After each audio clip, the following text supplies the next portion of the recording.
Właśnie skończyłem jedną z najlepszych gier roku 2015. Grę, na którą przeznaczyłem prawie 200 godzin mojego życia. Jako że filmików wychwalających Wiedźmina 3 jest cała masa, postanowiłem stworzyć materiał, gdzie przedstawię wam rzeczy, które mi się w tej produkcji nie podobały, ponieważ nie ma gier idealnych.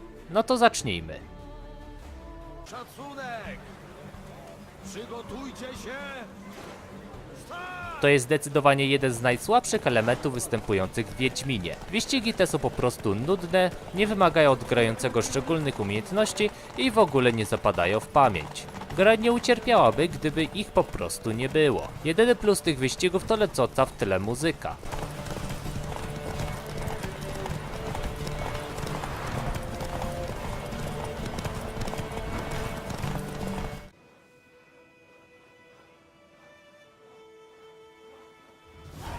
Kontrolowanie ruchów Geralta do responsywnych i intuicyjnych nie należą. Często miałem problem, aby wspiąć się na wyższy poziom, bądź przejść przez drzwi. W okolicach premiery był to jeden z najbardziej irytujących mankamentów w grze i w procesie implementowania łatki 1.07 dodano możliwość wybrania sterowania alternatywnego. Chociaż osobiście nie odczułem znaczącej różnicy pomiędzy tymi trybami.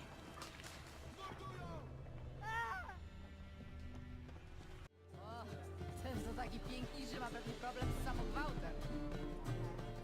Podczas grania znajdowałem bardzo wiele różnych przedmiotów, jak miecze, zbroje i wszelakie rupiecie. Na początku mi to nie przeszkadzało, ale później zorientowałem się, ile ja tych rzeczy właściwie posiadam. I słowo wiele byłoby tu mało powiedziane. Przez to wielokrotnie nie czułem się jak Wiedźmin, zabójca potworów, ale jak jakiś zbieracz złomu. I dlatego w późniejszej fazie rozrywki po prostu olewałem zbieranie wszystkiego, co znajdowałem. Uważam, że lepiej dla gry byłoby, gdyby tych przedmiotów do znajdowania byłoby znacznie mniej, co powodowałoby, że znalezienie na przykład miecza w skrzyni byłoby większym wydarzeniem, a nie tylko kolejną rzeczą do kolekcji.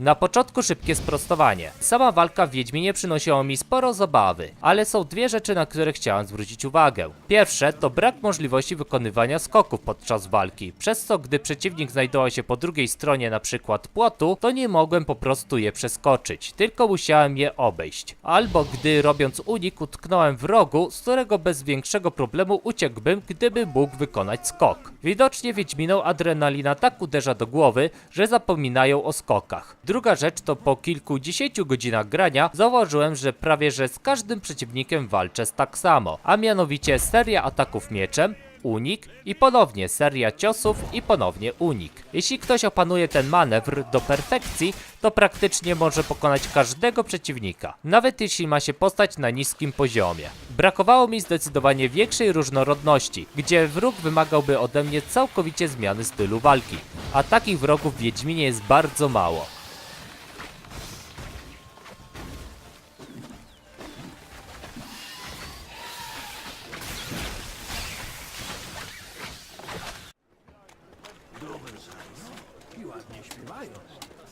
Ładniej niż ci zresztą. Tutaj absolutnie nic się nie zmieniło od czasu pierwszego Wiedźmina. NPC dalej wygłaszają krótkie dialogi, reagują na twój widok i reagują również na zmianę pogody. W tej części jedynie zrobiono to na większą skalę. A jak już przy NPC-ach jesteśmy, to zwrócę uwagę, że dosyć często słyszy się te same głosy w różnych wioskach. Jestem świadomy, że to wynikało z ograniczonego budżetu, ale nie zmienia to faktu, że to potrafi lekko irytować.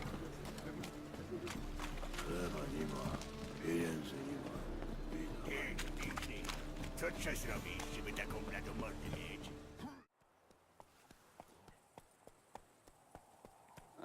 Takie czasy.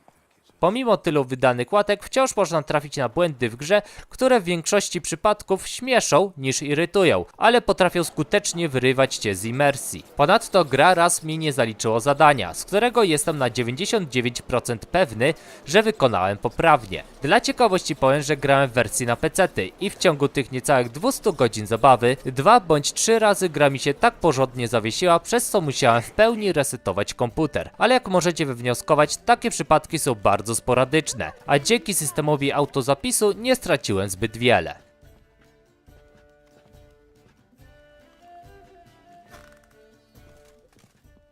Ostatni element, który bawił mnie przy graniu w pierwszej części Wiedźmina, a z niewiadomego mi powodu zabrakło zarówno w drugiej, jak i w trzeciej części, to brak możliwości upicia Geralta. Od razu zaznaczam, że przypadki, gdzie Wiedźmin doprowadzał się do stanu upojenia alkoholowego, bo takie było zadanie, nie liczą się. Dla przypomnienia, w pierwszej części naszego bohatera mogliśmy doprowadzić do bardzo ciężkiego stanu, gdzie ledwo co na nogach chodził, a w kolejnych częściach usunięto ten element. Jedynie co się dzieje po wypiciu alkoholowych trunków to lekkie rozmycie widoczności. Szkoda, bo miałem nadzieję, że ponownie będę się śmiał z pijanego mistrza Geralta. I to by było na tyle z mojej strony.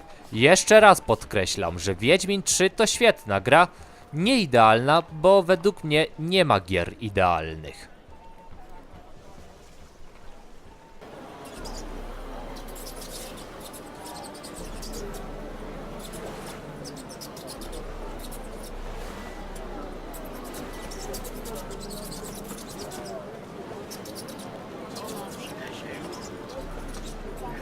W tak pięknych okolicznościach przyrody